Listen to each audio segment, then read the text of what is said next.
Hello there, I'm Bonnie Grace Gilday-Kennedy, and I serve as an Akashic consultant and healer. I've been working with the Akashic Masters in the Akasha energy field for more than a decade now. And it's my intention to continue to transform myself, other people, and the planet. This morning, I have been channeling the Akashic Masters, and they have given me some information that they would like me to share with you. And this information is about suffering, the suffering that we create for ourselves. So we all know the famous Buddhist quote that says, pain is inevitable, but suffering is optional. And so that's where we're going today. We're going to try to get rid of that option of suffering and turn it on its head and move it right out of the way so that we can continue to expand as individuals on this planet at this time. So one of the things I want to do is I want to talk about some emotions for a minute. I want to talk about how everybody at some point in their life experiences pain, emotional pain, physical pain, psychological pain, spiritual pain, right? When we feel disconnected from spirit. So we all have that experience. That is one of the things that we have in common. And as a society, we have grown very competent at avoiding pain through distraction. But if we're healthy individuals, we want our emotional state to represent what's happening in our life, right? We want those things to be connected. So if there are really happy and joyous things happening, then we're happy and joyous. Or if we have a lot of painful things happening, then we were probably responding to that in an emotional state also, right? So for most of us, we have some really good things happening and we're happy and we're joyous and we feel free. And then there are other parts of our lives that are very painful. And so we have those emotions. Or we could be frustrated or sad, whatever the emotion is attached to certain particular experiences in your life. But most of the time, we're having this combination of both. So it kind of keeps us on this even keel and we can keep ourselves feeling pretty good. And most of us also have tools that we can utilize, right? So we can meditate, we can do breathing exercises, we can go for a walk, we can exercise, we can do yoga, we can call a friend, we can eat dark chocolates, right? We have things that help us.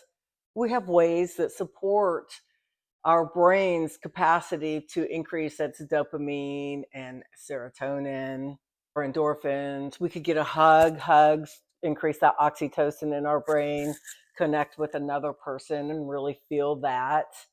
So those are some ways that we can increase our brain's capacity to help us feel better, right? But what do we do when we are suffering from our pain? And what is that suffering? So I want to be clear and say I'm not referring to people who are suffering at the hands of other people where they seriously do not have any power in their capacity to change their situation. That's not what I'm referring to at all. I'm referring to those of us who spend time thinking about things, ruminating about things, creating a story, living in that story, responding emotionally to that story, and creating in ourselves a great deal of pain associated with that suffering. So if you don't do that, that's wonderful for you, but there are a whole lot of people who do. I certainly have spent a lot of time in my life suffering over my pain, and I would like to help folks relieve themselves of that. So what I'm addressing is when we, as people, hyper focus on something that is happening or that we are afraid of happening in our lives. And in this fear, there's no proof that anything's going to happen. But we've created this way of suffering over the possibilities. And I'm also not saying that there aren't things that are going to happen in life that can be difficult or painful. What I'm saying is that we spend a lot of time ruminating about stories that we've made up or about things that have never happened. And we invest very deeply there. So you may be wondering, what can you do? Right? Isn't that what this video is about? Well, the very first thing I would ask you to do, and the thing that would serve you the most at this point, would be for you to look at your suffering. What is the suffering about? And what does it do for you? How does your suffering serve you? How does it serve you? You might think, it doesn't serve me. It causes me harm. It causes me fear. It causes me sadness. It creates a true sense of carrying a huge burden. But I challenge that. I challenge that based on the experiences I've had myself and the experiences that I have supported other people through. And this is a way for you to begin looking at it differently. So I want you to just think about your challenge. What is it? Has your suffering become habitual? Is it part of a cycle that you move through? Most people move through these cycles every 30 days or every 90 days, where there seems to be something that happens, something that triggers this response, and then the person becomes hyper focused on whatever the experience is, whatever the thought is that makes them become sad and sometimes full of despair, right? Hopeless, not believing that they can move through it. So I'm going to share with you one of my experiences that has been a habitual thought just until a few years ago.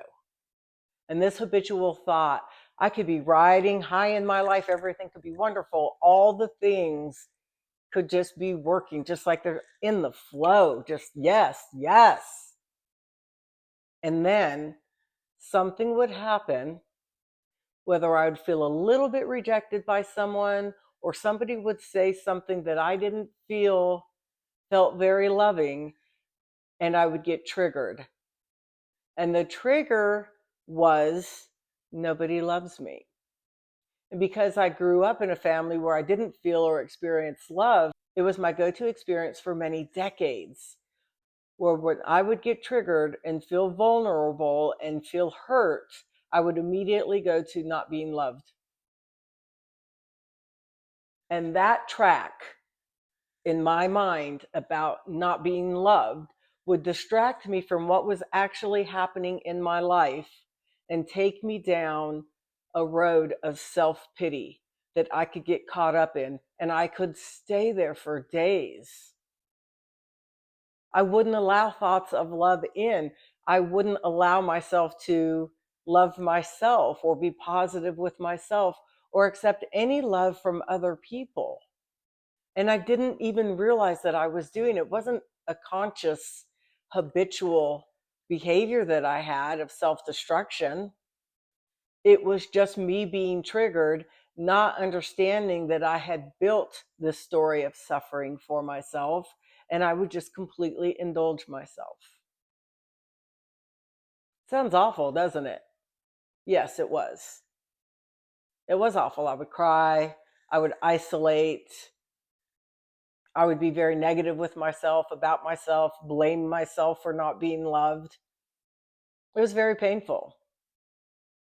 And what was the reason that I did that? The reason I did that was because it allowed me to minimize the risk of true rejection if I communicated with the person about what they had said. I was so afraid of losing whatever the relationship was, friendship, whatever the relationship was. I was afraid of losing it, so I wouldn't communicate how I was feeling. And I would spin my way all through the story. And then a few days later, when I would start feeling better again, I would just store that in my mind and save it for later. And then I would try to move forward. But what it did was it created a disconnection from myself, and it further disconnected me from that other person, which created a whole other story about that person, right? And so there was more disconnection. and a real lack of certainty. There was a lot of uncertainty in my relationships because of these stories that I would make up. But what it really did was it kept me from growing. It protected me from having to really look at myself and really see myself playing out the role of victim. And it took my power.